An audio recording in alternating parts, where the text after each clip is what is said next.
Hello guys, Hikiyami Moriko desu, and welcome to another indie game. This one's called Spellbroken, so let's start the game. So the murmur of a party guest and the clink of champagne glasses. The gentle night breeze rustling the trees. The hum of glittering ceiling lights and the whir of electric fans. It lies beyond your room. You sit in solitude, sipping on a lukewarm cup of tea. Your family told you to join the festivities, to dance beneath the stars and laugh with faces old and new. Sounds like Christmas to me. You vanish into your private quarters the moment they let you out of sight. Yeah, you need only a good book and an open window to keep you company. Thunk. There's a knock at the door. You feel your brow furrow. A peek. It's your father. He shakes his head at your isolation, peering down at your over-golden finery. You shrink away. Orders are given. The staff downstairs need directing. If you aren't going to be social, you can at least be useful. Wow, that's rude, but okay. The air in your room tastes dry, sterile. Just how you like it. You take a deep breath and brave the harsh spotlight. Direction, purpose. You give it as best as you can. A setting your calculating faces, watch from the foyer, needling you and your inadequacies. Okay. Strange men and women cross your path, barking greetings as if they were your closest kin. Am I the son or daughter of someone like really influential or something? The simple tree beneath the chandeliers takes an age and a half. With every step you feel your little pool of energy drain. With every step the desert of anxiety grows larger. Finally you return to your sanctuary, the far end of the house, away from your ostentatious sisters and Machiavellian brothers. Well, I feel that the writing is trying a little too hard, but it might be just me. Sorry about that. You're safe harbored in the storm called life. The door is ajar. As you enter, you find the light is off. The window is open, curtains following. The artificial glare of the party's lights is no longer visible, instead giving way to the silver-rich glow of the moon. It feels as if your room has been frosted with ice. A hand rests on the cover of your book. It is attached to an arm, thin yet lovely shape. A dress of delicate white. Air of shimmering night. Eyes that flash like a distant storm. A smiling pair of lips lusciously glossy black in the dark. The room is warm, humid. Your forehead beats sweat. You can barely question her. Her sheer aura annihilates your awareness. You can only see her as she approaches. Then your ears pick up the click of her heels and hind legs stride towards you. Your nose follows. The scent of her hot perfume striking into your mind. Finally, you feel the touch of her fingers on your shoulder. Yeah, this kind of writing, it's kind of hard to read out loud. There's a gentle pull on your weight as she leans in. Her breath as she tells tickling your neck. My name's Klessa, what's yours? You don't know how to answer, and she isn't expecting one. Her other arm wraps around your waist and you feel your body cede control to her entirely. Your knees buckle and your throat clamps up. Klessa draws you in, gently guiding you to the chair, where she sits and takes you into her lap. What? Am I a kid or something? Her thighs are soft, nice. Her breasts are soft, nice. I'm not a kid, okay. Everything about her is like silk, wrapping and enveloping you as if you were being cocooned by a spider. Or perhaps the cocoon is your own? The fire in your heart burns, a head greater than you've known. You never felt this before. In a lamp you get to your feet, spell momentarily broken. Your face is flushed and you can barely look at Klessa as you tell her to leave. She laughs. Why did she tell someone you tried to accost her? She jokes about it, but the fear of your family of the world beyond these walls, it terrifies you. You fall to your knees before Klessa, your dress creasing. Oh, am I a girl? Nice. You beg her to forgive you for trying to chase her out. You don't want any more trouble. What the hell?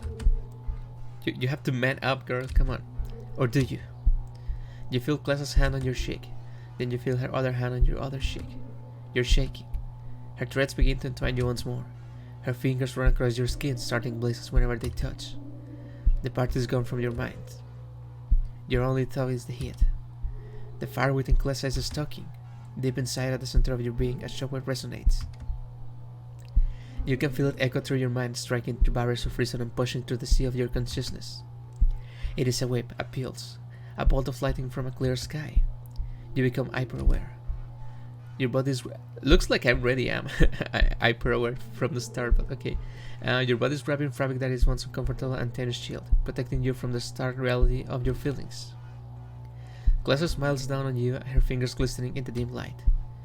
You feel a slight chill on your tights and realize your dress has been parted. Your underwear pulled. What? Hey, what? What the hell? No, this is a PG-13 YouTube channel, okay?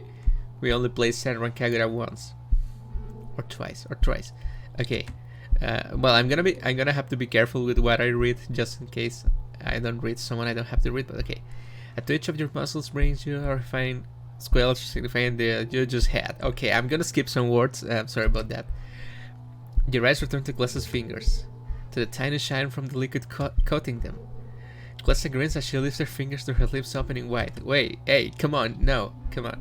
You have to chill out, girl. What the hell's happening? You're telling me I was like reading a book in my room, and then my father took me out, and when I come back, this happens? What the hell, man? I will be... This is not okay, okay. Her long tongue emerges and tastes your nectar, okay. You feel a lock snapping shut on your heart and a billion chains racing down the walls to engulf you. Your arms, legs, waist, neck, iron shackles trap them all. Your soul reels as the world rotates into a strange new dimension. Your destiny has changed. Your body, your actions, your thoughts. They are chained once and for all, rendering you a puppet dancing in the hand of Glessa. Do I know this girl from before? Because then it wouldn't be that weird, but... she looms over you like a terrifying angel, eyes flaring with the promise of a chaotic and cruel future.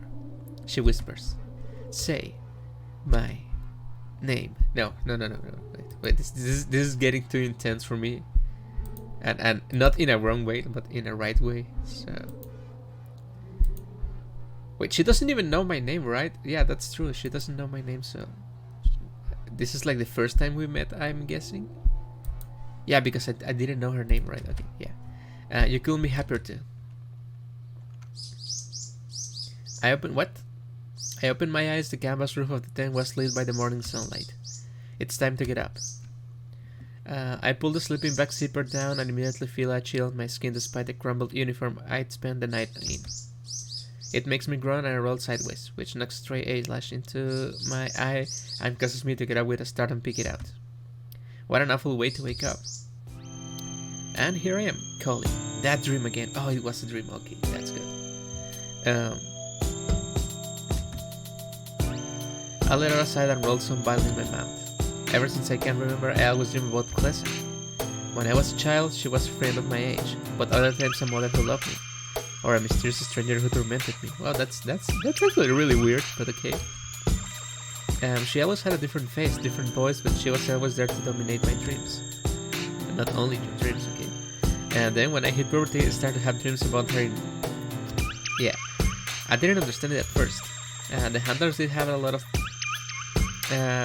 in their ranks historically. It is all-female organization after all. Yeah, that makes sense.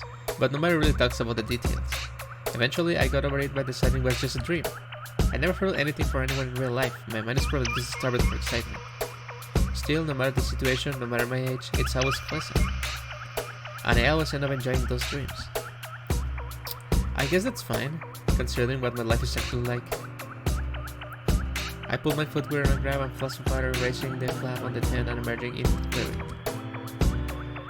We are camped out in the great northern forest, in the distance from the city. You can tell because there's no wire or radio towers or power cables here.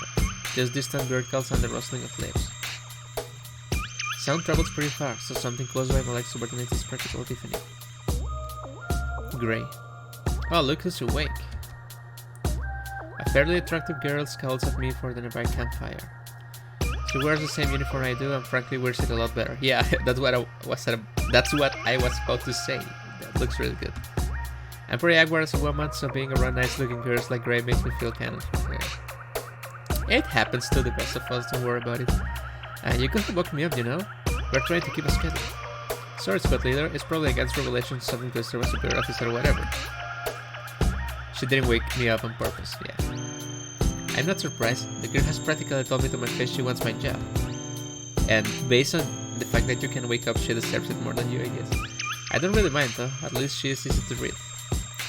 Squad leader is in a marked combat position, you don't need to worry about formal procedure, I'm just the designated order giver, or whatever. Sure, I'll take you down to 10 laces around over there. Okay. So it's an all-girls organization, okay. I follow Grace's fingers and see my other squad mate on the far side of the clearing. She's looking through a pair of binoculars. I walk up to her and call out. See anything interesting? Lacey. Oh, Cully. I was just scanning the perimeter, you know, basic handler practice in the wilderness. Never know what you might spot witch on the run. A witch on the run? Oh, we hunt witches? This is Lacey. She's the angel to Grace. Okay. She's very fluffy and polite and eager to cooperate. Before I was made squad leader, she was our commander attendant, so everyone knew her. All of us witch handlers are supposed to be pretty religious. We're a church organization after all. But Lacey's very devout. And very pink. She really believes in helping witches. As for myself, I won't say I'm a person of faith, but duty is duty, okay. Good work. We'll set on we're getting supplies back. The objective is pretty close, so we shall be there by midday. You'll help right with the tent, and I'll put out the fire. Yes, ma'am. Lacey moves off before I can interject. I don't like titles or ranks or anything. They feel stifling and a bit strange for someone in the handlers. I guess I cast a glance at the scabble. It's as blue as clear as ever. As we trek through the forest, the chilly air gradually begins to warm up. Everything is still moist. The heavy canopy and cool ambient temperature mean that and the additional warm sunlight starts to make everything feel very damp. Well, you are all wearing skirts, so I guess that's okay. The grass beneath our feet squelches and the bushes we push past water with sprays of droplets. My uniform already stings from several days of travel. This isn't helping at all. So the uniform is the jacket and the scarf. Maybe. I hate nature. Just putting that out there. Language. It's fine, Lace. We're in the middle of nowhere. There's no delicate little children watching. Well, maybe there's delicate little children watching my stream, so I'm gonna skip on those words again. God is watching. We represent His will on earth. Good behavior is expected of us, right? God created us all in the world, right? Of course, that's why it says in the telecommunion. Okay. Then God created the world. I guess that's right. No. By the way, the art is really nice. This two of them are like this. We've been on the march for quite a distance and there hasn't been much in the way of distraction. A stupid argument, or 2, or 5. Those will make the monotony less grating. What will mean that God created humans and humans create the word fuck, you know? Like the Council of Sin and so on. But God will know that humans will create the word, so He is responsible for it existing. That's really blasphemous. Can you stop saying that? Please? Grandma caps, here we go. You say you did a little hidden. What? I didn't mean to. In fact, it's okay I said it because I was using it as a teachable moment. How is that okay? Tenets of the Telecommunion Volume 5. Engaging in hypothetical sin in order to expose its weaknesses, it says, I curb the sinfulness. Yeah, I guess that makes sense. There. You said again. I guess we're just... Yeah, I guess we're all swearing. No, I'm not. I'm exempt from this. By this point, Gray has started allowing controlly. I'm suppressing Asmeric as well. Liz is probably playing it up to keep the conversation going, but that's not a bad thing, I think. We had to be silent in the salt woods to be pretty oppressive. I pushed through into another clearing and feel the unexpected hardness of old concrete underfoot. This area was different. The reason which we're pushing through the man-made road and pavement signs the yard has been abandoned for some time. There were some old fence posts in the distance, but the actual fencing has been ripped out by scavengers during the Big Scare. The Big Scare? There's some lore here. Only some rusted containers and mound of stone has been left untouched. Too heavy to move. Is this like post-apocalyptic or something? Oh, what's this? Looks like an old construction yard or a depot for blocks in this area. You can probably guess why it's dilapidated. What? Wrecked. The Big Scare. It's been what, 60, 70 years ago? There was a sudden or picking witch activity in the forest, and some sort of incident happened involving a block. We've never been taught too much history during training. Everyone knows the aftermath. The people abandoned the homes and still live in the flat of the city, terrified of witches coming after them. The handlers had stepped up their efforts and cleared most of the standalones near the city, but nobody wants to move back. The damage was done. This would have been where Skifa came to drop off supplies. I thought all it was how the army had skiffs. They used to have a commercial shipping business, but it shut down when all their customers left their blocks. You know that big warehouse in the Scepter district? That used to be their base. One of my in-laws was a partner with it. He used to tell us how busy it was back in the day. Kind of sad seeing it now, but not like you can complain against societal panic. People had good reasons to fear witches. Our entire job has handled this testament of the fact. She's right, but I don't like how she say it. It's true, witches are dangerous. Unchecked they can use incredible chaos and destruction, but I know from our training that there's only a handful of known witches in the wild. Must get picked up early. I don't know what happened to cause the scare, but I bet it involved some exaggeration. Well, whatever this place used to be, it's sure a dump now. Aren't we looking for a standalone block? Yes, Gray, we are. Which is why I brought you out of this jar. It's like the part of the block we're looking for. Oh, right. The door helps those who help themselves, Gray. I don't like Gray either. She's just like so bad-mouthed. Anyway, it should just over this rise. Look, you can see the scribble under the sweets. I start walking, legs hanging after being teased by a short break. The trees, yeah, that's happened. Yeah, that happens a lot. Ahead of there, the girl throwing signs reveal what they're looking for. Sticking prominently out the love in life. Okay. This kinda reminds me of like The Walking Dead for some reason, but the standalone block stands alone. Well, yeah. That's why they are called that. It's a big concrete block of little apartments, angular and plain. There's some traces of paint on the side, likely the work of bygone tenants to brighten things up, but it's all faded now. There's a few outbuildings, a giant water pump, a cellar for storing food, an empty garage, nothing special. But how do you know it's empty? And I mean, you can just like check, right? If something's empty. Standalone blocks dot the forest like big fat spikes, orbiting the city. I don't know why people originally started living out there, but in the old days, there were dozens of family crops in the wilds. Yeah, so this is like a post-apocalyptic witch future, I'm guessing, maybe. Who knows, right? I guess we're about to find out. You can still find the leftovers in every ticket. It's all being reclaimed by nature, but very slowly. I think I read somewhere the estimate is 200 years the blocks themselves will start collapsing without repair. Makes sense. The remaining wild goes quickly now that our destination is in sight. Once we get within a few meters of the entryway though, I web the girls to slow down and get serious. There's thick bushes and old young everywhere, plenty of hiding spaces for the target. Oh, so we are hunting for a specific witch, I'm guessing. The lobby of the block is more like a small courtyard consisting of walls of letterboxes and stars leading upwards. There's a service entrance I looking at since nothing in the gloom. A flick of light switch brings a dim lump to life. There's power, someone's here, yeah. Oh yeah, time for some action music? Okay. I can vibe to this.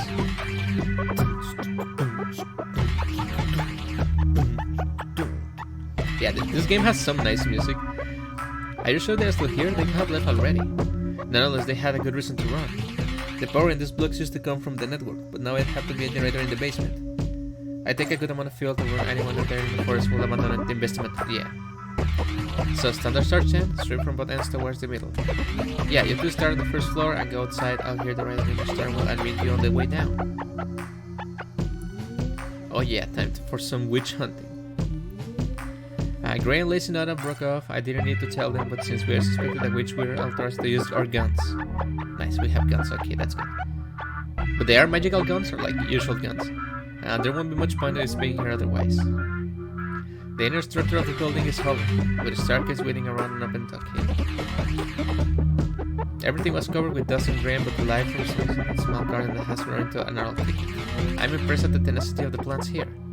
I dump a bit of water from my flask on them. Enjoy, wits. Every step I take up the stairs make a noise far too loud for my tactical liking. The air's pretty dusty too, so it's a miracle I haven't started sneezing yet. Every floor I peek through a window between apartments and catch sight of the forest behind dirty glass. This place may have been nice back in its day, but feel a bit claustrophobic now. There don't seem to be any signs of recent changes in the inside of the building. That tracks though, the residential apartments are on that side, so any squatter will likely bypass this area entirely. Reaching the door to the roof, I catch my breath. This is where things get a bit more dangerous. I reach for my gun in its holster. Yeah, it looks like a magical gun. Well, maybe it's just a regular gun with like a strap or something. It's a small metallic and unmistakable weapon. Placing my bare thumb on the activation switch, I close my eyes. The activation switch? You can just call it a trigger. There's a stream of energy as my skin starts to tingle. Ah, yeah, it's a magical gun. Okay. The arrows surface my body, spraying is blazing through it. This is the only way we handlers can fight witches. A sacred firearm from the church armory. Yeah, that's holy guns. Yeah, that's right. Ballistic firearms charge our body with magic temporarily and let us move with superhuman speed and strength. While the dangerous energy can be ejected, unlike the magic pulsing inside witches. That's different than us and them. Witches are born with magic and I have no way to limit or regulate it. They need people like us to take them into custody, where they can be safe and not threat to society. Yeah, that sounds like it's made up by the church. I don't want to invite an argument here, but the church tends to lie about these things. I'm not zealot, but this is all for the greater good. I mean, if the circumstances of your build make you a threat, it's only logical to accept you have to make sacrifices. We don't ask witches for much, anyway. Okay, there's debris everywhere, rotten and disintegrating boxes and packing crates mostly. The people who live here left in a hurry, leaving plenty behind for scavengers. I even noticed a few discarded dust-covered trinkets that probably still be useful. The rooms are all empty. So have the entranceways fill up the furniture that can help to shift. Others have been boarded up and something that might have to value against one day. The ones I can get into are just empty rooms. Dinky. Damn. Lonely. I cleared the first floor quickly. Gray and Lace will be around the third floor by now, assuming everything went fine. The fourth floor feels different. I immediately noticed a few footprints on the layer of dust on the balcony. It looks like it came from below. Wielding my Blastic Scott magic inside me that tends my nerves, I begin to move silently. It's something you can do with a lot of training in plastic enhancement techniques, so it can be exhausting for your muscles. I was always better at this than anyone else in my cohort. A few steps around the corner on the balcony, I get hit with something I didn't expect. The soft, warm smell of meat cooking. My mouth twitches despite the situation. I hadn't really had a good meal in a while. The ration handlers get a pretty person compared to army meals. I could shake my sense back to it. The smell's coming from a room ahead. I even see a light of... Give me a second.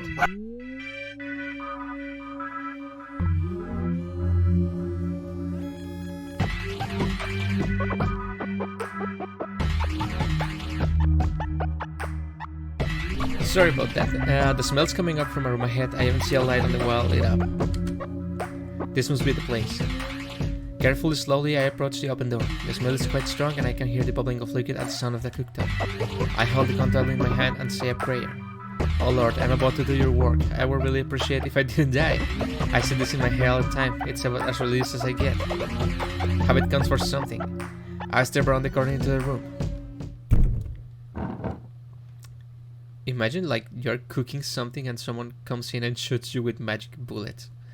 AV. Whoa. Don't move. I surrender. That witch looks really sad. It's a girl. She's my age. Judging by her face, her clothes are bulky and battered. She's dressed like a survivalist. Her face is frightened and bewildered. My eyes flick from her hands, holding a wooden spoon to the portable cooker saucepan and the food card table in front of her. There's a small bag next to the wall and dubious looking sensible cover running from the cooker into the next room. This building is now under investigation by the witch handlers. Identify yourself. My name is Savy. I'm sure it's short for something. Abigail, maybe? You don't know what it's short for? Well, my mother passed away. I was little and I don't remember if she was short for. All I remember is Avy. This was an awkward situation I walked into. At first I thought she might be a suspect, but how I feel bad for even talking to her. Well, it might be just a misdirection. I cast my enhanced senses around, but the other rooms are empty. Witches normally generate magical waves this close when they use magic, so if any of them were trying to conceal themselves with magic, I'd notice. Am I in trouble? She's looking at the wooden spoon like she's being cut with a deadly weapon. It'd be good if it wasn't in combat mode. At any rate, she doesn't feel like a threat, so I'll try to relax her. I deactivate my plastic field for now. Sorry, I didn't mean to alarm you. My squad suspected someone was squatting down here and reason to investigate already. Will that be you? Oh no, I didn't realize someone lived here. I just thought it'd be a good shelter. Are all these blocks off limits? Not really. I mean, technically yes. It's squatting, but since they all been abandoned, it's not like they can enforce eviction laws. I see, that's good because I just started cooking. I cut a deer the other day and I'm gonna eat at the flabby fatty bits in the stew. Would you like some? Wait, you cut a deer? Where do you live normally? The girl shrugs and waves her arms around. I had a feeling, but she's homeless. Yeah, she looks homeless. The girl shrugs and waves her arms around. Okay, yeah. No wonder she seems clueless about the ways of the world. I see, you know. After we're done here, we could escort you to the city. They have shelters you can stay in, and the church is always looking for new recruits. I could, but I was born out here in the wilderness. I think I'm happier on my own. She doesn't seem very interested. I'm not surprised. Anyone who spent their entire life. Wait, hang on. Our objective assigned to us, the commander, was to secure the block for a witch trial on she arrived. If she's the only person here, yeah, she has to go away, right? I knew I smelled something good. Yo, Coley, is it the squatter? Grace and Lizzie entered but have the plastic fields on. I waved them over. It's probably good they are both here since I'm going to ask the obvious. Evie, are you a witch? Yeah? My comrade stands up immediately. I kind of saw it coming. This girl in the middle of nowhere, looking healthy, it must be her. I sent down enough calmness. Let's not make things turn violent if we don't have to. Our squad wasn't here to take care of a witch. Our commander's going to be arriving soon and she'll conduct the trial. Will you cooperate peacefully? It'll go on your record for when you transfer to rehab. Oh yeah, no problem. That's what I'm here for. I was told to wait. Told? By a handler? I guess so. They had similar uniforms to yours. I was half asleep at the time. Anyway, I won't cause trouble. You three want some deers too? The self-proclaimed witch sits back down to her meal and returns to cooking. I'm not sure she really understands what she's agreeing to, but it's not like she has a choice. Witches are dangerous, witches are unpredictable. I turn to my companions and become on the balcony. She's a weird one. The last two witches we helped to do were rambling nut jobs. This one's so friendly it's off-putting. Maybe it's a trick. We can treat her badly though. The doctrine is clear, we treat her if she behaves well. It's possible she's a student standing for a position and wants to believe in her. Yeah. Yeah, I don't know, but I wouldn't eat this too.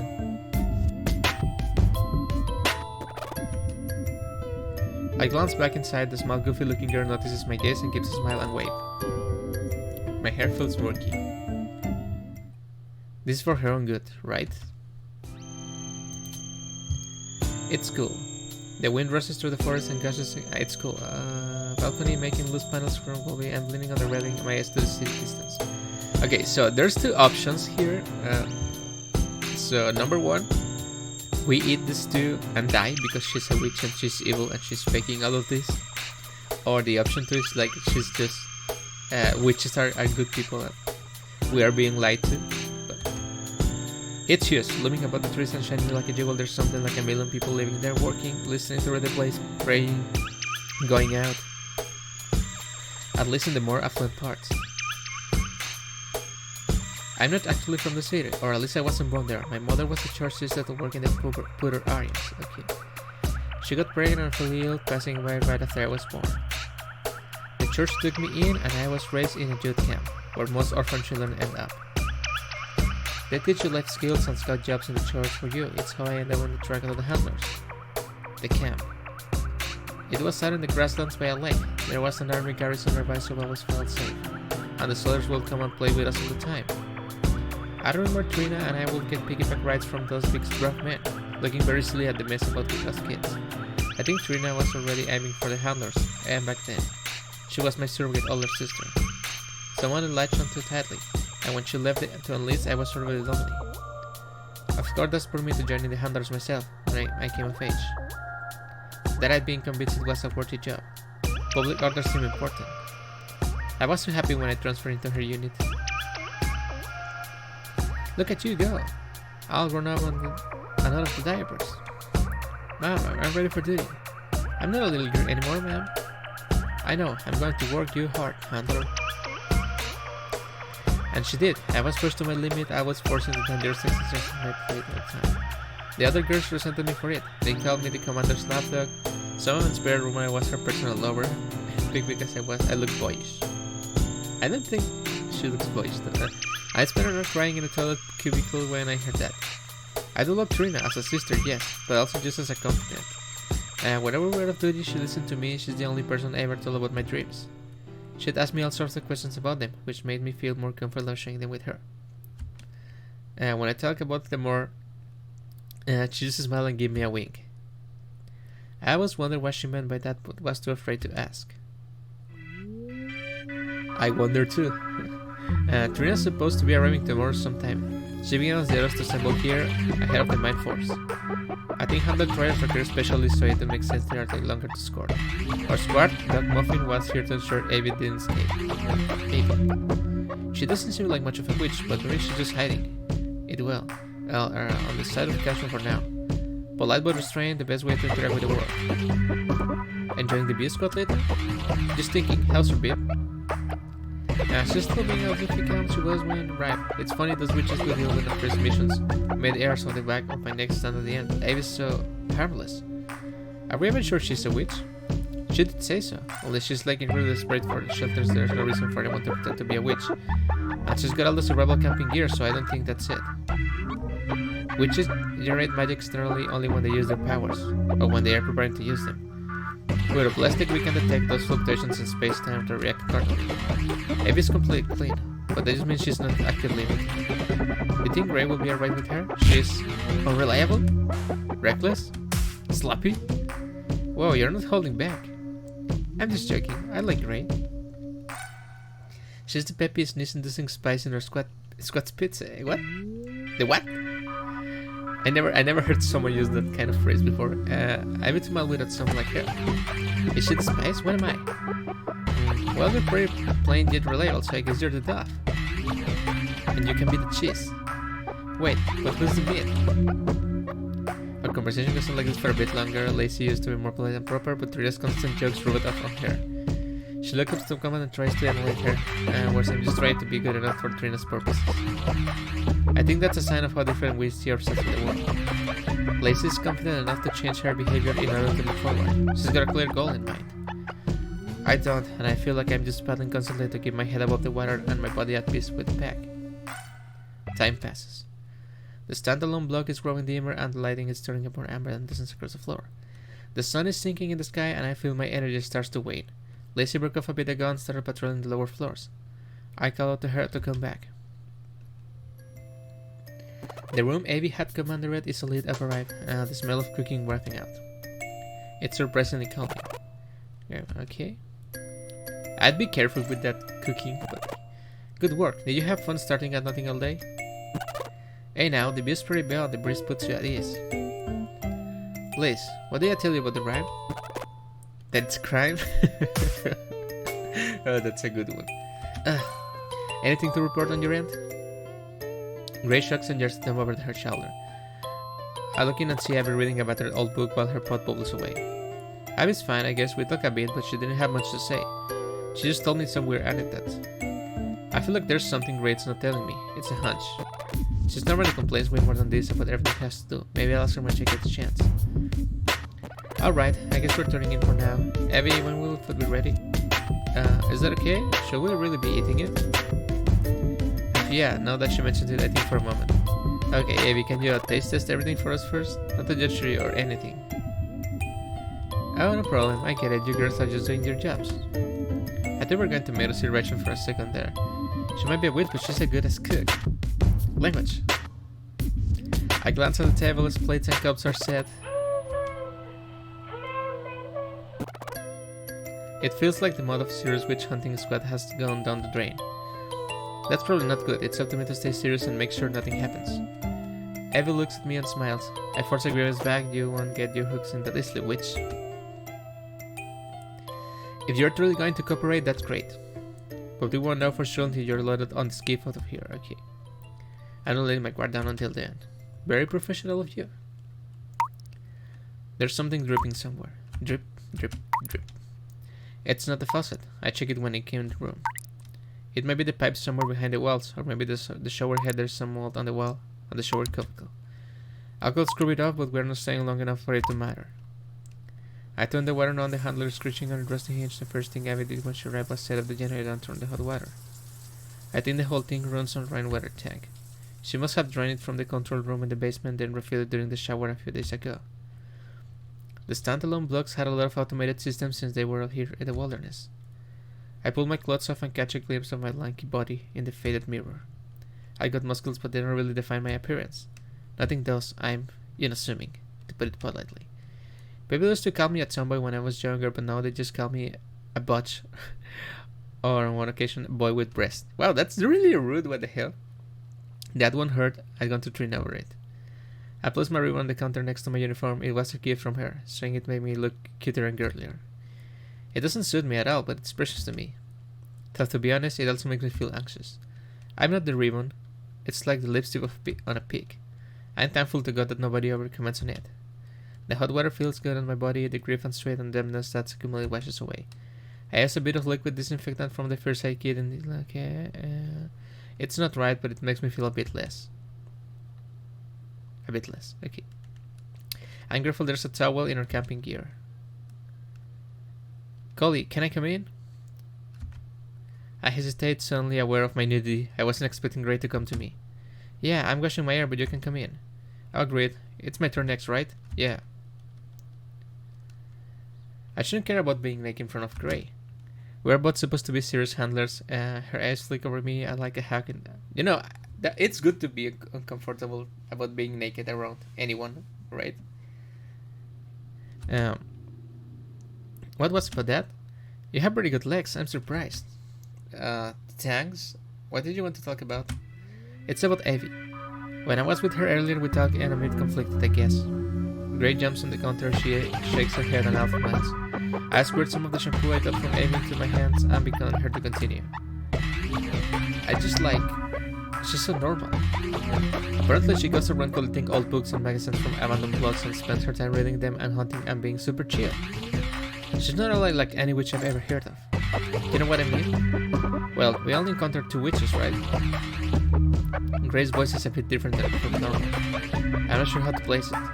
Yeah, but even in the files it's like they're either rebellious hedonists or just dumb kids who cause trouble because they don't know any better. Remember the Western Vandal? I nodded. That was a witch who spent years sneaking into the city and breaking expensive things for fun until she got killed. Wow. Seems like a little over the top, but okay. The Reaper says she has some sort of personality that started from magic and isolation. Another reason we handlers were so important to prevent that sort of tragic self-destruction. Well, maybe if you just let them be, that would be okay. I mean, obviously there's more to this. Evie could be playing us off. Lacey could be ambushed right now while we are... Wow, okay, stop right there, don't jinx it. Sorry, but you know what I mean, right? She's so calm and friendly and I feel like I met her 10 times already. Gray, let's set aside. I get where she's coming from, but I better nip this in the bud. It could be a problem if she starts doubting herself. So are you going to let her escape or something? What? No. You got orders. I'll bring her in even if she's begging me not to. This is her job. This one really divided on this. I am morally. I'm conflicted, but I'm still going to go along with the commander tells me to do. That's what a good soldier do, right? Following orders. I didn't expect Gray to be the one that thinks this through. Like, she didn't seem the type, but I guess these characters are more complex than they seem to be. Like I'm from a fairly well-off family, you know that, right? We all fairly high in the city and we got connections, nothing major though. I know, your family is in construction and planning, right?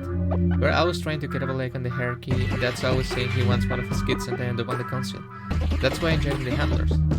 I'm going to try and get some big sauces in a high-ranking position. If I hit any ceilings, I'll slip my way up and marry a big shot. It's a good plan, what I can say. She says it of matter-of-factly, her ambition will be intimidating, if she didn't spend most of her time complaining about everything. I keep that thought to myself. So having these thoughts about Evie, it's pretty irritating. She's a witch. Witches go to rehab, problem solved. I get more stickers in a monthly write-up. I don't want to be around her if she's going to make me feel guilty. Now I see. Gray wants me to keep her away from Amy. I feel a bit gross now. I didn't expect her to be this thin-skinned over her job. Maybe I can try and give her advice. I empathize with your feelings, Ray. I'm also a bit turned off by her. You know, just now I'm noticing this game doesn't have any, like, decision making.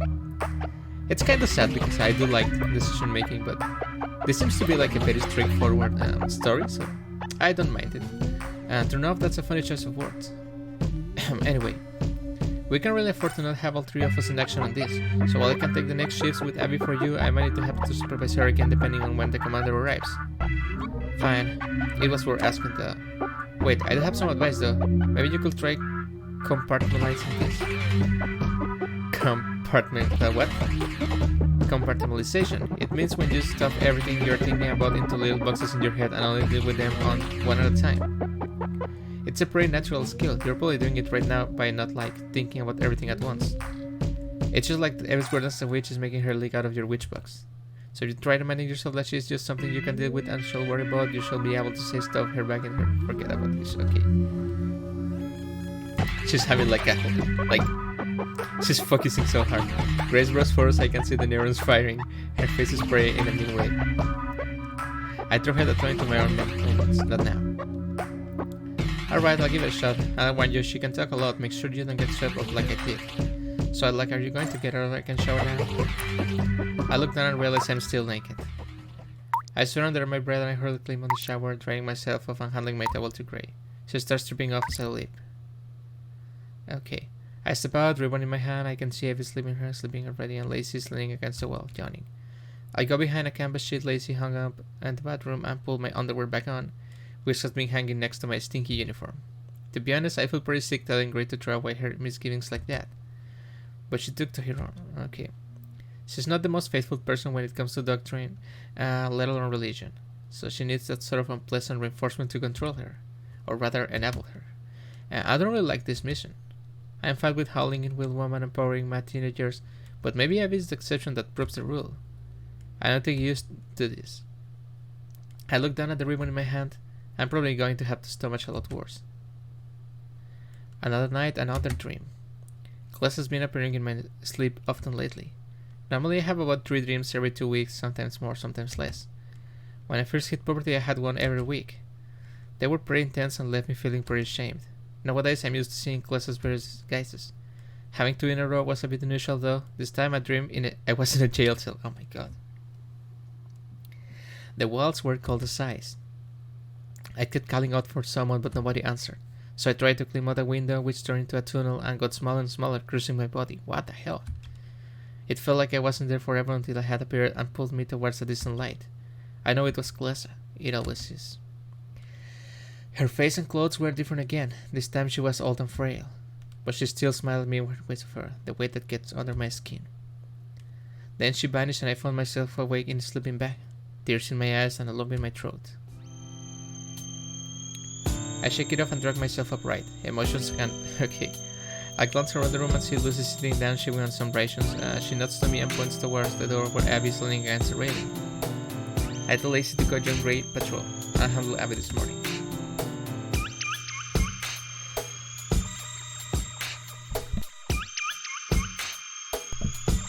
Sleep well? I don't really know. I was asleep. It's a joke. It was an attempt, I guess. Abby grins at me. She was fairly jittery and me when he first arrived, but she seems to have calmed down and gotten casual. Almost too casual. You know, you said you're wandering background, right? You seem to be pretty comfortable being around people for someone who's supposed to be a loner. I'm not always a loner. There's a lot of little communities on the fringes of the city, if you know where to look.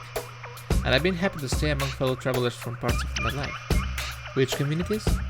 It's possible. I didn't ask them and they didn't say. I read in a book that sort of guarded community that deals with highly stressed individuals. They can survive with cooperation but can't take the risk of letting their guard down, so everything has an aura of distance. What sort of book was that? It doesn't sound like anything from the city. No idea. The cover was too dirty to read. I finished it at one ruined shopping center of some kind of pretty far away from here. You can find a lot of older buildings between the trees. Standalone blocks are easy to spot, but you gotta dig for the neat stuff, you know? Not really. My job is about orders and directions. I don't have any archaeological survey skills. Wow, you know some big words too. This girl, she's talking indirect nonsense. I'd like to get some actual answers out of her. Yeah, she's like evading the conversation. I pulled myself a bit closer. The wind has dropped and the warning carries the stuff of insects to us. I feel more aware of how alone we are. She's within arm's length. Hey, can I ask you something? She turns and looks at me. Now that I'm close to her face, it's rather striking. She's cute, but in a sort of devilish way. That's the good way of cute. And her eyes looks like they're backlit somehow. I blink and turn away and nothing diffuse in my head. You can ask. I can't divulge strategic information though. Do you like girls? What? There goes my composure. I feel like someone boxed me in the ear. It takes everything I have to keep my fist wrapped around the railing and not cover my face in embarrassment. Whew. Okay. Deep breath. You can do this. How the hell did she? You can do this. Why do you say that? You aren't trying to stereotype me because I look like a tomboy, are you? No, it's the way you have sort of stress gaze when you look at a woman. It's like there's a timer in your head telling you not to stare at girls too long or they'll notice you're ogling them. I noticed it right away. I'm not going to dignify that weird little hypothesis with a response. Is this what your wilderness urchins do for fun? Become people's? What? No, I just thought you might like to talk about it. See, I read in this book about gender identity and sexual expression that when people exhibit a minority affinity in either, they will have stress about it. It wears them down because they hate to appear not normal. And what imaginary building did you feel this magical book out of? Abby just keeps grinning at me. I feel my cheeks flush and light up a well inside my head.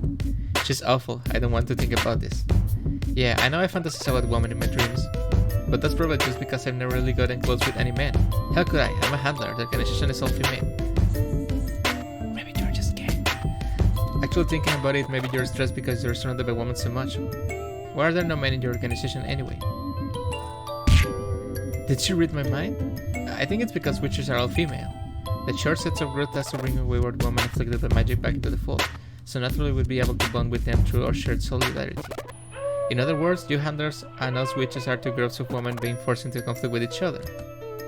I blink. What? I thought she was complying with rehabilitation. Where did she come from? I'm getting a bit wary. That's not right. Our leadership is female. We operate under our own rules and jurisdiction to apprehend witches. You make it sound like there's a man standing a few feet from us holding a chain. But the handlers take orders from the church, don't they? Who runs the church? The council. The city fathers and the high priest. Aha, fathers, menfolk. Oh no, it's the patriarchy again. No. I don't like where this is going. She's getting aggressive. I swallow my apprehension and push back. There are women on the council. I think at least 3 anyway. Your idea fails because we are not opposed to witches. Our true goal is to help people, including you and your kin. And your kind. Your magical powers are dangerous, not just other people but leading to a happy life. We can help. I hold her gaze. She can use the gaze stress reaction thing now. I'm sorry, the gaze stress reaction, it's a really good line. I definitely do feel stressed looking at those bright little orbs in her head. Okay, sorry for dumping everything on you.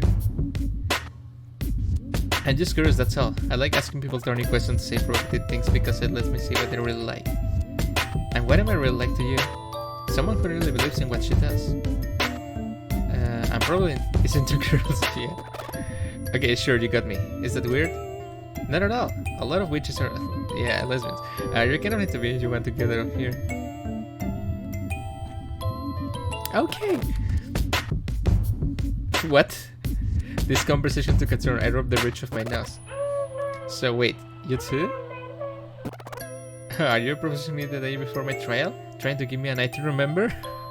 Sorry, but I'm still keeping your arm's length. You could do some weird... What? What? Some weird magic on me. She says, watch out, handlers. This witch has the power to make... What? Oh my god, yeah, I had to keep a straight face, I'm sorry. That would be an incredible magic. Can you imagine like having like doing it with a witch and then the nipples start to like that would be terrifying now that I think about it. Oh no, we are so powerless against your rotating flesh knobs. Our organization is undone. Okay, this is just pure joking. I hope nothing bad happens because I'm having fun now. I am smiling. I was still a dangerous weird witch, potentially. But she's okay, for now. Climb. What the hell is happening? It's something bad happening? I'm currently sweating profusely. Lacey stands opposite to me using the strength generated from her plastic to shove several boxes out of her way. They are rotten and soggy, but their contents are just as solid as they ever were, requiring some strength to shift. I give another pad a sharp kick and it goes over to lose match. There was something fragile there, it's broken now. Lacey and I are in the basement. Earlier when I paced Abby over to Grey, one of the breakers of the electrical grid was flipped, so since Lacey and I were to battle we came down to have a look. According to Abby, the witch had found the generator near the entrance, but when we entered it turned out that the actual switchboard was some way seen. We'd been shunting garbage out of the way to get it, okay? 20 minutes and a good deal of exhausting shifting of debris later, we finally pushed back into the sunlight. The breeze feels wonderful on my skin and drenched uniform. I shake my hair and splatters, okay?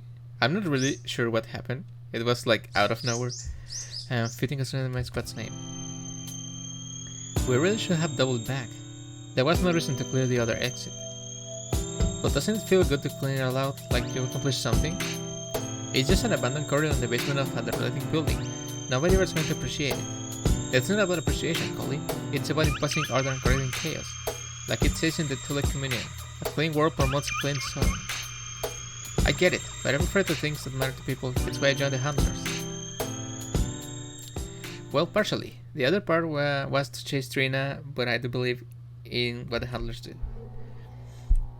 The people are part of God's world. I thought it will demonstrate His principles and things the world of people improve. And you're right, we Handlers are part of the cleansing process. We take the chaos of witches and restore His natural order. Or so it says in the manual. Lacey's voice dropped an octave there. I start to walk up the stairs and she joins me. To be honest, you probably noticed, but Grey was telling me about her misgivings on the way we were putting Abby on a trail, which she seems so harmless. Not enough for Grey for actually consider going against others, of course. Grey's like that. She's always cheeky and rambunctious, but she won't cause too much trouble because it's affects her tribe. You know, I think something nice for this game will be to like change the color of the name of the character so I know who's talking, because yeah, I know they move the mouths, but when I'm reading I just want to see it in my peripheral vision. Maybe that's just a personal preference, don't mind me. I think that's actually pretty admirable, you know? Oh, you two fight so much, I think you have a bad opinion of her. Of course not, Grace isn't exactly Prius of strong heart, but she fundamentally understands the reason the Handlers exist and will create order and peace for society. Every hit puts individuals in a disadvantage. Lacey stops to look at the sky, the wind catches her and makes her look rather dashing, even to me. Oh god, I keep thinking about girls. That's how much heavier your brain was. Yeah, she looks... Yeah, that's good. God's greatest gifts to us something women ourselves, society. We all love freedom, but coming together as a society means we have to sacrifice part of that freedom. But giving up parts of ourselves will make the greater whole a happier, healthier place to live. If people can accept that, then they project freedom on others and create chaos and disorder. What? That's the problem with witches that act out. They only need to make a small sacrifice and live comfortably, sheltered life. You've seen the commentaries. Their half facilities well stocked and practically cushy compared to some of the slums. I heard they had people faking magic just to get in. I've heard of that, but I don't know anyone who's ever actually been into the facility, so who knows what they actually think out of it there. Yeah, that's true.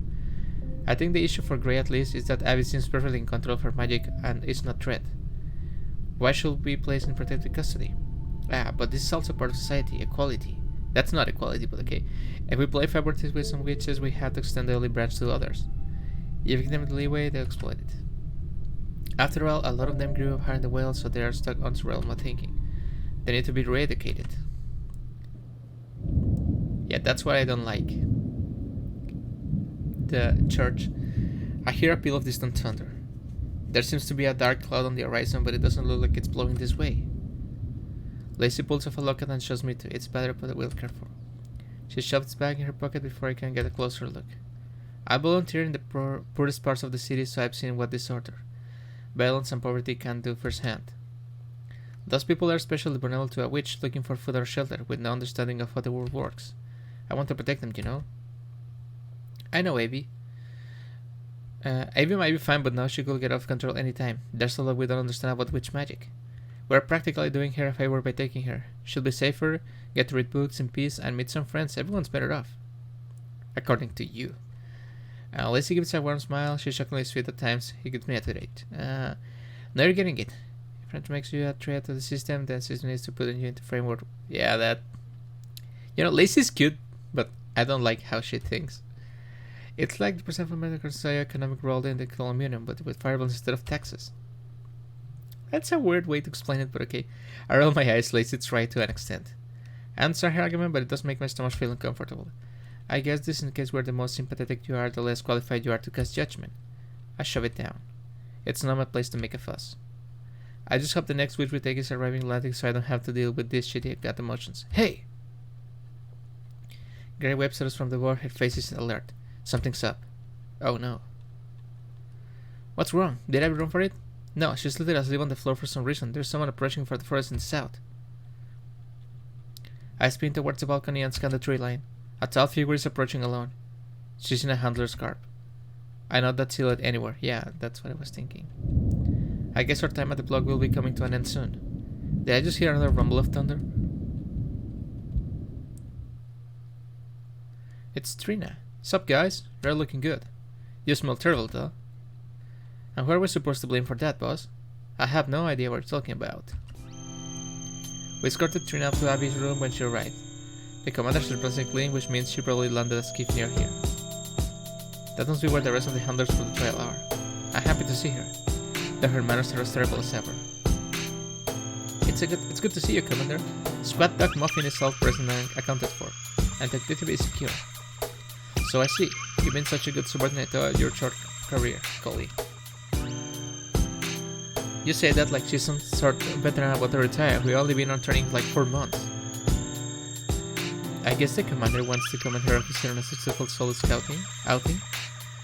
Trina stretches and walks around the room. Abby is sleeping in the back. I'll go wake her up in a minute. Trina will want to talk to her. The commander stops so and looks at Abby camping back on the floor. This isn't regulation gear. Did one of you find this? Oh, that's Avy's. Just shut back if you want me to wake her up, Commander. Avy? Who's Avy? It's the name of the witch, the one we're supposed to secure. She says it's short for something, but... Trina's broke for us. She glances at me all of a sudden, proving. Did we do something wrong? Hang on. I'll tell you to head to this block and prepare for a witch trial, yes? Yes, Commander? Incidentally, where will the other handlers be arriving? Did you come ahead of time? So actually, funny story, wouldn't you believe that their skiff had engine trouble? The specialist got stuck and then some bigwig ordered them to fill in another squad and told me to just run the trial on my own. It's pretty well, huh? That's not what I was expecting. I thought the handlers were more the competition events, conducting a field trial sounds really haphazard. In that case, commanders will get this trial now? Wait, now? Girls, please, before that, this witch you see you found, that will be me. There's a chill in the air. All of us spin around and look towards the door. Abby's standing there, her ears so smiley, darker. She looks way more alert. Is she reacting to Trina? Or is it just her real face? So, you are the witch that's meddling in my affairs, are you? Commander? What do you mean by that? She means what she said, honey. I wasn't your target. I wasn't even supposed to be here. Abby grins at me, Trina follows her gaze and her eyes narrow at mine. Why are you looking at me like that for, Trina? I didn't know she was tricking us. Nothing is ever simple, is it? So I'm guessing you intercept the radio transmission I sent the girls from HQ back when I gave them orders. That must make it the scanner, or the engine of hearts. I feel my blood run cold. Oh my god, the plot thickens. Wait, you mean the fugitive that wanted the ship's communication hacks into the army lines? She's the one? Yeah, that's me. I didn't come up with the scanner. It's a bit lame to be honest, but I'm absolutely the witch you're talking about. Surprise, I guess? Some surprise, I knew you were up to no good. My heart's pumping. This whole situation got a lot more dangerous than I expected. And with 4 handlers all armed with plastic guns, we are up against an actual dangerous criminal witch. I can't believe it's Avy. She was so docile. It was all fine to get under her skin. I'm not going to give her any more chances to. Abby, Scanner, whatever your name is, you're going to surrender and come with us.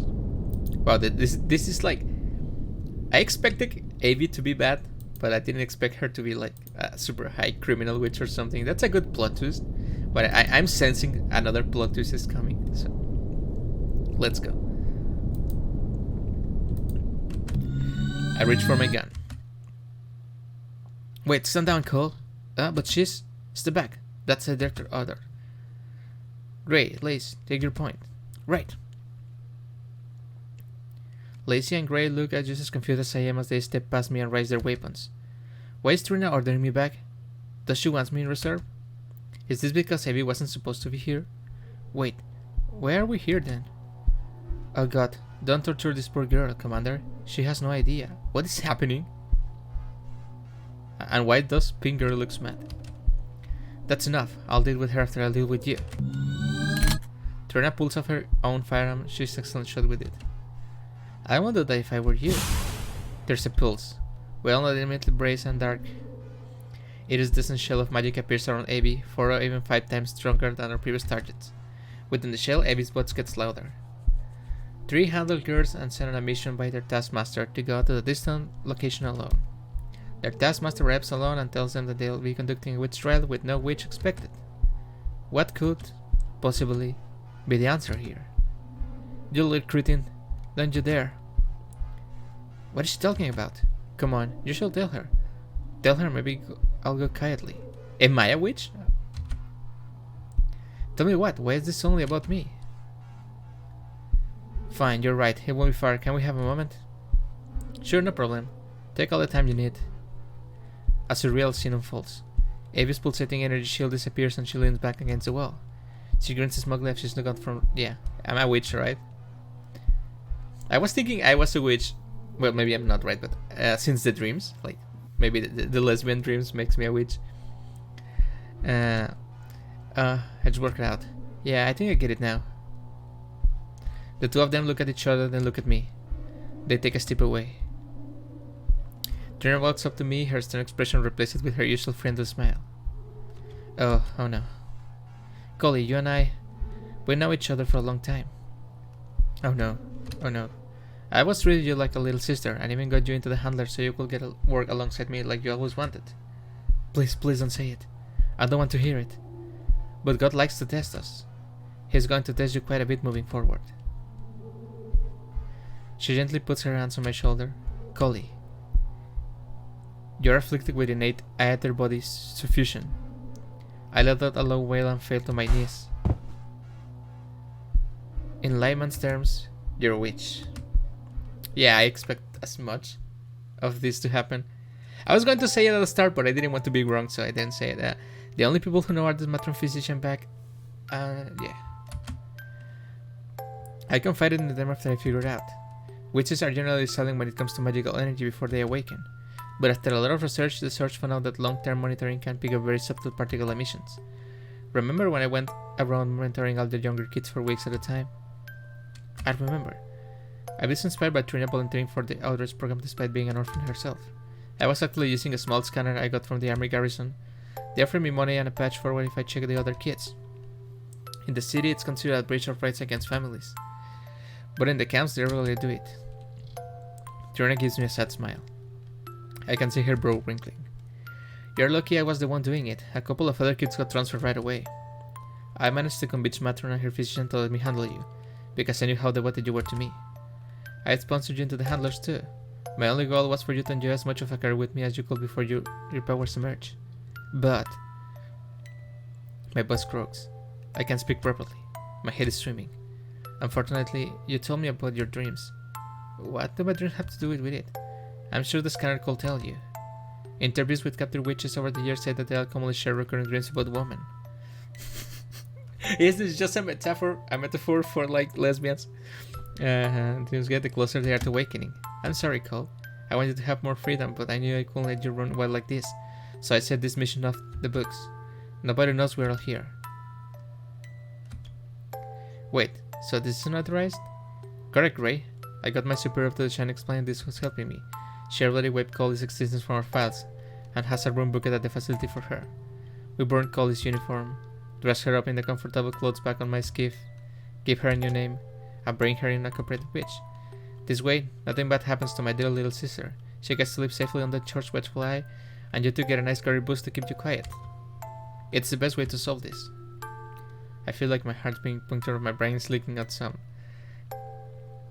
Okay. Where's the punchline? I'm the punchline? Big dumb-brained hair little girls exploit the witch. The audience laughs. Roll credits. This is all very sudden, Commander. But you all do it right, Collie? Well, yeah, she's always been loyal to the Commander. Suck that she's gotta follow her own sword or whatever, but Collie's always been a real believer in the organization. You're a good, kind girl who's always been ready to sacrifice herself for the cause, Cole. I love you a lot and I know it'll be difficult, but I'm sure it will work better than you think. I don't want to go. Yeah, it's for the greater good. Greater good. The well-being of the city, to protect all the orphans I grew alongside with, the kindly matron, the sister who sang to us, the little girl who played on the pavement outside the Handler Training Center, for Gray and Lacey's families, for Trina's career, for me? What part of this is for me? Ah, so you finally understand, right? I chose this path to follow Trina, to go where she went. I love her, I always have. But I didn't choose to follow her to satisfy her. I chose to follow her to satisfy me because I wanted to be around her, because I wanted to see what she does. Cold, sweetie, are you with me? Do I get to choose? I hunted witches, I dragged them away to comfortably prison. It's fine, it's for the protection of society. So I am not agreeing. I'm just doing what was done to myself. It's for the good of everyone, not me, though everyone else. Why does the hurt? Is because it impedes my freedom to choose my own path? Is that? Ah, so that's why witches choose to remain outlaws. Why they flee from us. Why they hide in the wilderness. They want to be free. Damn the consequences. I know I feel like part of me understands that. Wait. Trina tenses. Behind her, Abby's smoke unit gets wider. I don't want to be locked away. I know this is incredibly hypocritical of me, but... Hard to say this, but isn't there any other option? Can't I just live out here or something? No. Well, why not? I'm still loyal to you, to the city too. No, you're a liability. I have to deal with you. It's out of my hands. This is the best I can do. A liability? Trina, it's me, Collie. We grew together. You say I'm like your little sister. You're getting agitated. You need to calm down. But... Collie, please, listen to the commander. She's talking sense. God put you in this test of fate for a reason. Lacey looks at me like she's looking at a misbehaving child. Her face is too calm. We are comrades. Why don't you look more shaken? Are you feeling Are you feeling betrayed by what you're doing? I know it seems nothing, but if you're evident and pure, God will lead you to salvation. I can give you some readings into the communion that with God. The hell with God! I don't care about your stupid book. This is about me, right here, right now. This is my life you're talking about. How are you so goddamn calm? I'm losing all my freedom here, and you're talking about scripture readings. They all immediately back up against the walls. Lacey faces at one and her smile is gone. I've never seen her look that angry. Grace is starting at me like I'm a ghost. Trina's giving me that same pitiful look. Well, I'm sorry, Collie, but I can't do anything more for you. You know that witches need to be placed in rehabilitation. You know why? You're right, I know, I understand completely. It all makes sense to all of me. The side you raised. But the other half, The peals of thunder return to batter windows pans right, okay. The lights flicker above us. I can't. I want to choose.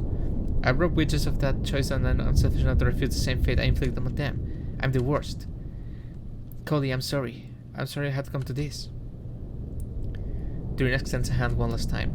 I could take it, relax, let everything fall away from me, but I'm not going to. I'm sorry too, but I'm going to fight. The sound of several ballistic fields pouring up fills the air. Before I can raise mine, I feel like the noise of the... okay. Surrender. Former squad leader. Wow, the face. Oh my god, the face. Too fast. I guess that's it then, huh? Yep, you really fucked yourself over. What, did you just forget about me? Excuse me, what? There's a massive blast of energy and a rolling darkness engulfs us. It's sticky, murky, and feels like I've been thrown into a smoke machine. There's a jab and the pressure behind me is pulled away. What?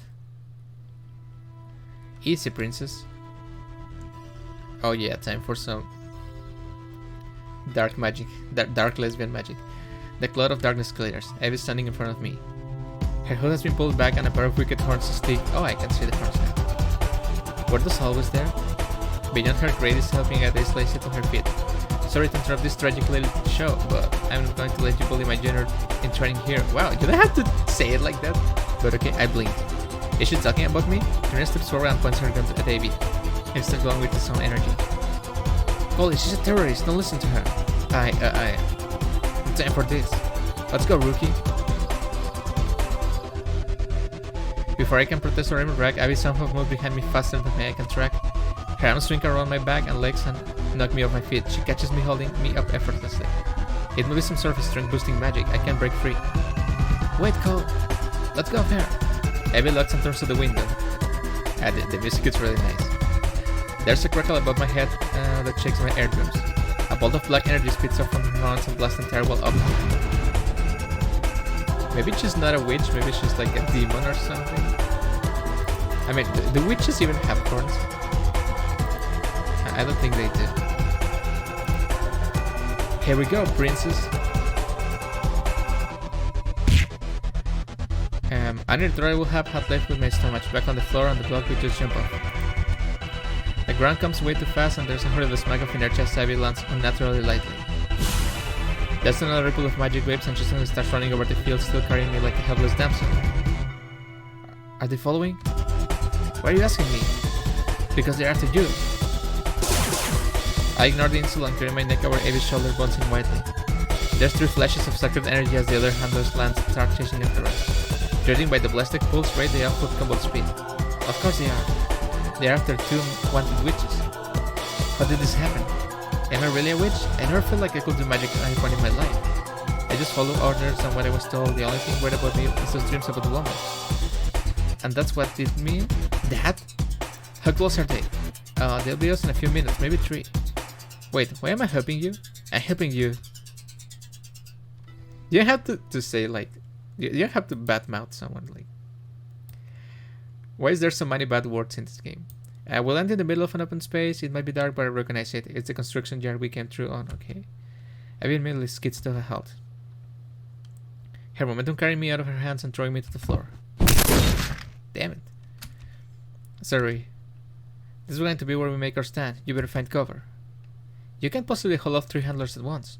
Probably not, but I can get away if I'm carrying you either. What? Why go so far to save me? She looks at me thoughtfully. Our pursuers grasp their eyes, weapons ready. They found a triple-pronged attack pattern. Okay. I just thought it'd be nice for you to have someone on your side, I guess. With that, she turns towards the incoming storm. Her energy shield powers up, but it's still slow.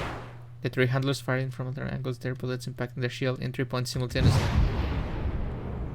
The magic imbued ballistic bullets combined with the penetrative effect of high-powered chemical acceleration cause a breach. The whole bubble of magic implodes the burst upwards. Everything goes white. I feel pain everywhere. My ears ring. As my vision clears, I hear groaning nearby. I think I hit my shoulder when I was thrown backward. It's not broken, but it's sore. There's a huge ditch in front of me, and beyond I see Lazy, Trina, and Grey all collapsed. They were all hit by the same thing I was. I look over and see Abby. She's been hurt. The blunt impact on the shield must have knocked her entire cord off the whack. She tries to get to her feet repeatedly, but easily slumps back each time. She's vulnerable. I suddenly become aware of the gun in my holster. I still have a choice how to live my life, don't I? I could prove it to everyone, to Trina. All I need to do is... Oh my god, can I save the game? Okay, so... I'm glad there's a choice. But... I'm not sure I like... It's just a singular choice. It will be great if I mean, I would have liked more. The game is fine. It's just fine. Like, you make multiple decisions across the game, and that decides for you instead of just choosing in the end. Because I mean, it's good we get to choose, but I feel like it's a last time decision doesn't have as much impact as actually bonding with Avi. So yeah, maybe that's just me, right? So yeah, I'm gonna save Avi. You know, it's not about her. I'm not saving her because I like Avi. I mean, she's cute, but she's kind of like, I don't know. It's not my type of girl, but I'm saving Avi because of the main character. Like, The main character has a right to be free, so that's what I'm doing. A reminder, if you guys want to play this game and choose the other option, the link is down in the description as always with all the games I played. A cold breeze creeps across my skin. Stop, Collie. Stop and think. You need to think clearly about the situation. Okay, think. What do I want to do? Leave. Obviously, leave free. I followed Trini and the handlers of my own free will, and now I'm trying to get out. Who's going to help me? Avi groans if I think about if she's the only one not trying to screw me over. If she's a witch, and I'm really a witch, then I need to help her. She said she came for me. I don't know if that means she's expecting me to return the favor, but right now she's my only ticket away from this mess. Just take a deep breath and make your move. You can do this. Your brain's spinning out of adrenaline and despair, banging on the door and your mind, but goddammit, you did not endure 2 full years of training to fall apart now. Effie. Ugh, that nail was in my eardrums. Effie, are you alright? Kinda. I'm out of magic right now. How's the gun squad look? I glance over at my former squad. Laces on her feet first, using her plastic field to steady herself. I can tell her magic recepts are flowing in. Wait, I can tell? Effie, am I really a witch? Yes! Idiot. Just need to say the magic word and you'll turn full freak like me. Wait, magic word? What is it? No idea. It's the name of the girl in my dreams, right? Abby grins as she gets her feet and begins to call some balls energy in her hand. It's a smile, but it looks like she's about to keep fighting. Gray and Trina are about to get up too. She wants to rev a second round. My gun lets out a spark in my hand and I drop it as it breaks. Useless. Wait, tell me the magic word. I can help. I can't, but I can tell you where to find it. But only son just said you'll have no absolute go ham on the powers. It's better to do it in a safe place, not in the middle of a fight. I've throws her energy balls as she says this orb of dark purple light. Okay. We don't have a choice, just tell me. Are you sure, Newbie? Of course not. This is adrenaline talking. If I don't get something to do in the next 5 seconds, I'm going to die. Now hurry and tell me where you little trash gremlin. Okay. Why is everyone so offensive in this game? Wow, you need to get personal. Okay, remember those dreams you'll be having? Of course, it's all come back to me, eh? Say her name, honey. Evie slumps to the ground, her hands still in the air, doing a thumbs up. I see Lacey smiles cuddly and get that swimmer. My hair is beating like a jackhammer. In this cold, dimly light field, I'm standing alone in front of criminal, facing off against everything I thought was true and just. I have no idea how this happened, but the solution feels surprisingly simple. I'm going to survive any way I can. I guess it's time, Klessa. At first, nothing happens. The wind whistles through the trees. Lacey's boots crunch over concrete towards me. Then I notice something on the edge of perception. I could feel it before, but now I can see it. A twinkle sparkling brilliance around me. It touches me, caresses me, fills me. My stomach's long bones, something is passing through me and of me. It's magic. A whole lot of it. Lacey stops dead. Her eyes look onto me. You really did sell your soul to the devil. To evil, Collie. I guess so. The trickle of magic becomes a raging river. My body shakes and my hands begin to glow. I feel a heat, a burning furnace within. A torrent of magic of light flashes forth and upon into my sky, batting the yard in nothing lately. This is pure power. I'm warning you, I have no idea how to use magic. Look at that evil face. I like that face. For some reason, I like that face so much. You won't get the time to learn. Lacey places me plastic field some multiple configuration. I grab hold on the fire in my arm and swing it at her like a blunt object. The heat crackles the air and causes a thermal explosion, knocking Lacey sideways. Okay, so I can make heat, light, fire. Let's see what I can do with it. I spew out more magic from my hands, this time making a whiz of light.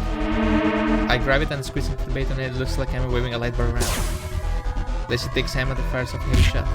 I smack it back at her like a baseball. Come on, Lace, don't this fire trying so hard. Dear target, it's what handlers do. She attacks again with a bunch of magical gunfire. I clap my hands together and slam 2 walls of hate in front of me, bouncing them away. The only way to live in this world is to obey their rules. God gave us a book, He gave us laws, He told us to get rid of dangerous little stains like you people. The fact someone I like you actually got to be a member of His sacred order for a small amount of time is disgusting. How dare you make me care about you? So you actually like me? Are you going to throw it away just because of something I have no control over? Of course, that's what I have got. Yeah, this is about lesbians, right? How to think about this? Just let him take the wheel. Now let me just run you over and forget about you. Wow. This is pathetic. I can't believe what I'm hearing. I always thought God was impersonal, a director from high people related with big issues. Hearing Lacey using him as a personal blame shifter is really sad. She even admitted she liked me. The flames inside me burn hot. Lacey's painting heavily, her ammo is about to run out. It's time to finish this. You won't escape. We'll hunt you down. You'll die in a ditch where you ever made a fool of us. Lace. Grayson heard it finally. She hasn't got the blasted field activated. She's just looking at me with her sad expression. Thank you, Lacey. You were a good teammate. I'm sorry. It's time to kill you with my lasers. I put my... it would be nicer to kill her with my magical nipples, but I guess that's advanced witch magic, right? I put my hand at her and let loose. The hit wave isn't especially hot, but it's wide and moves fast. Am I like... I hope I don't kill them, you know? It's like, I wanted the MC to be free, but I don't want the other people to die. Just because they are brainwashed by the church. Lacey's blown off her feet. Okay. She looks back at me and Daisy falls unconscious. Lace! Gray runs with me and putting her arms around. She's frightened, tears in her eyes. Seeing her look at me like this hurts me in a way I never imagined before. Fear. She fears me. Please, Cole, I'm sorry. I don't want to say it, but Lacey's confused. Just don't kill her, please. Yeah, Gray doesn't really care about religion. So she's like just doing her job. She doesn't want to die for this. I'm not a killer. I wasn't trying to kill her. Gray looks around at surroundings. I follow her gaze. And there's burning embers and smoldering debris anywhere. Small trees have been knocked over and the old containers are on fire. I did this. I will let Sora theatrical side from behind me. Yeah, this is what I was worried about. You're really lucky you didn't take the shake of heads off. I didn't mean to. Throughout the matter is, witches are dangerous. I spin to face Trina as she got her handgun ready. Her face is hard, severe. I'm intimidated despite my newfound power. Are you sure you want to resist or have facilities built to control your powers and keep you and the people around you safe? Bullshit. You enjoyed it, didn't you, Collie? Magic is scary, but it feels seriously good, right? Those church weirdos want to catch you. They want to make it so you can never enjoy your good-given gift again. She was right about that. Using magic naturally, it was like breathing fresh air for the first time. And yeah, isn't God responsible for this? Were his followers trying to imprison me? The more I think about it, haven't been doing the wrong thing? You're right, I can give this up. I'm absolutely not in a rational mental state right now. So maybe this is just the magic talking, but I feel like if I give it up, I lose. You sound like a child. Take some damn responsibility for your actions. You take some responsibility for your actions. That you're trying to cover up yours getting rid of me? Maybe you're the one who's being a child. You're trying to make everything work the way you want it to, including me. Everything from being a handler to this stupid ribbon, I took it on because I thought you were cool and beautiful and smart and friendly and someone worth following. Well, F that, I'm going to follow someone else for a change. Maybe follow yourself? I turn away from Trina for the last time, leaving her looking shocked. I look at Gray, who flinches. Gray, I'm sorry things turned out this way. Take care of yourself. When Lacey wakes up, tell her I wish her the best. Okay. I'm sorry too, you shouldn't get on here while you can. I nod and walk back to Avi, picking her up with my shoulder. We start to walk in the forest. No, come back, Collie. I'm the only one who can protect you. Don't leave me like this. I wave my arm. A curtain of fire rises behind us, blocking us from sight as we vanish into the gloom. In my ears, I hear the screams and curses of my former commander, my former sister, and my first love. It's refreshing to wake up without remembering my dreams. And also a bit lonely. Klessa, however, or whatever she was, it's no longer haunting my slumber. Or maybe I'm just so exhausted my promise to try to fill it a journey. I wipe sleep from my eyes and look off the sleeping bag, like in the beginning of the game. Abby had a second supply bag catch on with distance from the dog and we pick it up on the way up there. It's been 2 days now, the first thing of which entirely spent not talking and gaining distance from the handlers. Away from the city into the trees. I shiver, pulling the sleeping bag around my naked body. Our clothes were hanging on the side of our Abby since we washed them overnight. According to her, we'd crossed the boundary that give fuel supplies normally can cross and cold breed air but pursuit. Good morning, princess. My eyes lowered to see Abby peeking at me from under her sleeping bag. She got an impish grin on her face. Now that I get to look exactly that pretty now. I'm not in love with her. I'm not that easy, but...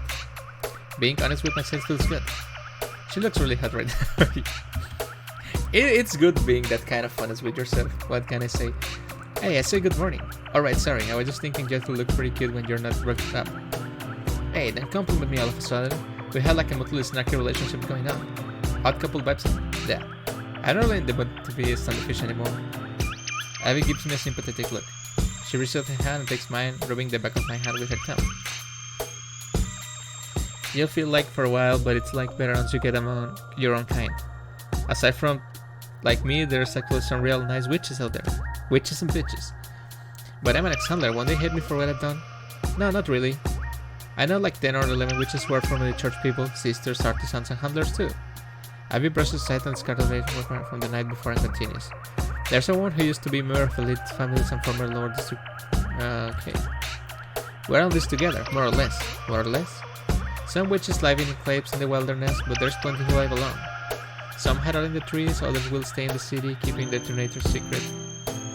That will make sense, considering how everyone turned on me. They definitely want to stay hidden. Actually, part of my job is keeping the two groups in touch. I keep my ear to the ground, try to help witches out, or older witches who want out. I'm kind of impressed, but Abby came off as vile and lazy full mounted skin, but she seems to use her powers for good. She notices me, looking at her with admiration, and rolls her eyes. Don't put me on a pedestal, kid. I don't do this for free. Oh, does that mean I owe you something? I don't really have any money. It's favor, okay? One day in the future I might need to help me with something, or maybe at some cheap fight, or whatever. Abby pokes her tongue out cutely.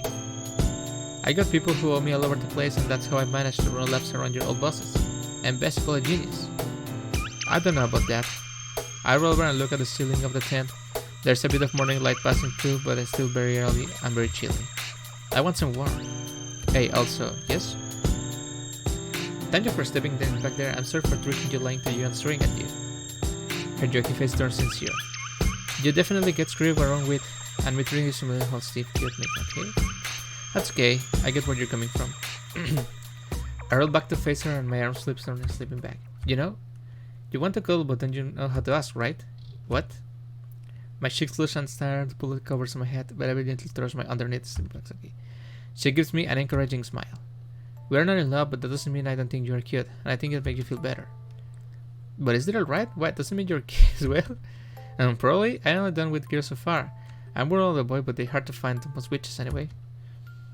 I can feel the edge of her skin touching my fingertips. My heart's pounding, but if you're alright with it... I shuffle my body closer, and Abby's scent fills my nostrils. She smells hot and kinda spicy, pleasantly sharp. She pulls her body a bit up and her mind starts to get in the way. I'm kind of impressed she sleeps with those. Go ahead, touch what you like. It's your first time, right? Okay, I'll let Abby. Okay. Okay, I'm reading, but I'm not reading out loud in case. Sorry about that. In case something spicy comes out.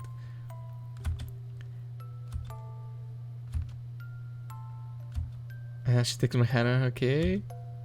So my hand's covered on her breast. Okay, unlike mine, it's got some weight to it. I can see it, but even else softly and grasp it. I nod and sleep. Okay.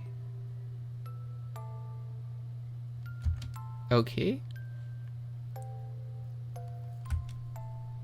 I'm really doing this. Yeah, you're really doing it. Okay. Okay.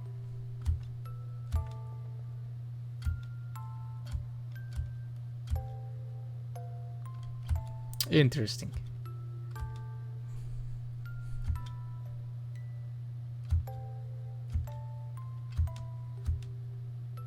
Mm-hmm.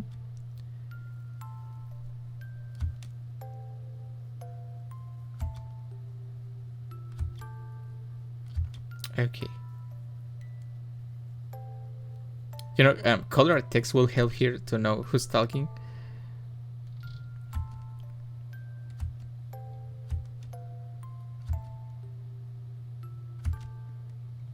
I guess this is like the end of the game.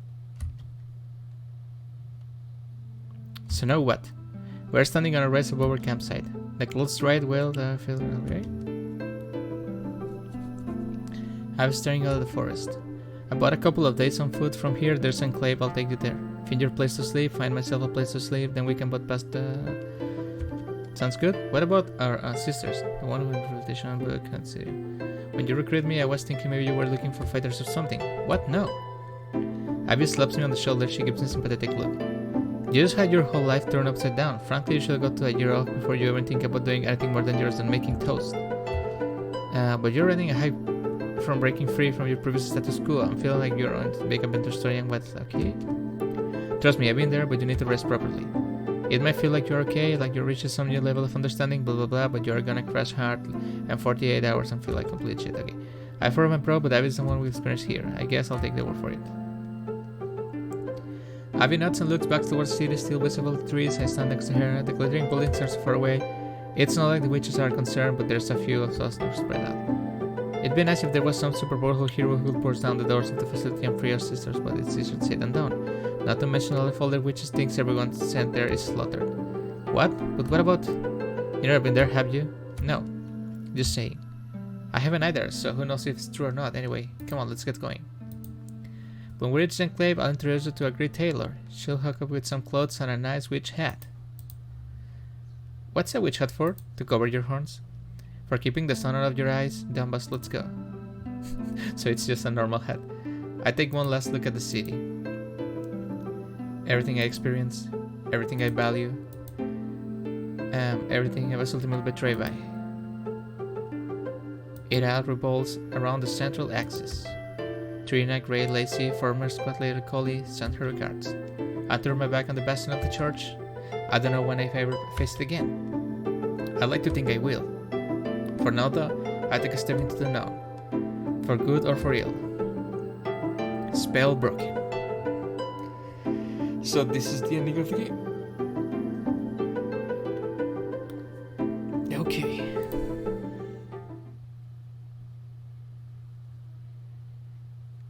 So that was a Spellbroken, okay? This was quite something of a game. I think the game changes a lot from the beginning to the end. Obviously, I will have like more choices, like I mentioned before, but that's on. I mean, every developer does it the way it wants. It's not a fault in the game, right? It was a good game. It starts like kind of pretentious with some high words, like some special words to sound more like, I don't know, you don't need to use big words to make a good writing, but then it normalizes to like normal storytelling. That's good, and that was great. The beginning was a little flunky, but then it got good. It has a few plot twists that you can see it coming if you have read some things similar before, but it doesn't mean they are bad. Actually, they were really good. I enjoyed them. I feel the only thing preventing me from enjoying this game more and the story more, it's obviously not made for me. I'm not a lesbian. But I can understand what they are saying, right? I mean, the witches have been used as a lesbian allegory for like quite a while.